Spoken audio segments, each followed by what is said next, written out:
Bienvenidos amigos al mundo de Tecnec. En esta nueva ocasión te vengo a enseñar a cómo poder subir imágenes a tu perfil de Instagram desde un computador. Antes que nada te invito a que te suscribas y actives la campanita para seguir recibiendo mucho más contenido exclusivo. Ahora sí, comencemos. Muy bien chicos, lo primero que vamos a hacer es irnos hacia nuestro perfil de Instagram.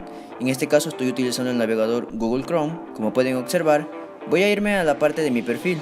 Y una vez situado en esta parte, vamos a hacer clic derecho sobre cualquiera de estas partes blancas que vemos aquí. En este caso voy a hacerlo en esta parte, clic derecho y luego seleccionamos inspeccionar. También podemos entrar por este comando que vemos aquí. Si en tal caso nos aparece esta interfaz, vamos a irnos a estos tres puntitos y seleccionamos esta de aquí. Una vez le demos clic, nos va a aparecer esta interfaz de este lado y luego nos vamos a fijar en estos iconos que aparecen como unos dispositivos. Una vez le demos clic, nos va a aparecer esta interfaz.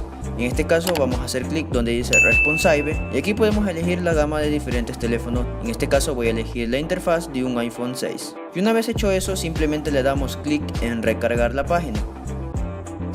Y como pueden observar, aquí en la parte de abajo ya se nos habilita la opción que permite agregar algún tipo de publicación. Vamos a darle clic en la X, vamos a darle en el más y aquí vamos a seleccionar la imagen que en este caso querramos subir. En este caso voy a elegir esta. También podemos agregar una pequeña descripción y le damos clic en compartir. Como pueden observar, de esta manera ya nosotros compartiríamos nuestra publicación o nuestra foto directamente hacia nuestro perfil de Instagram. También le quiero mandar un saludo muy grande a mi suscriptor llamado Poxpex.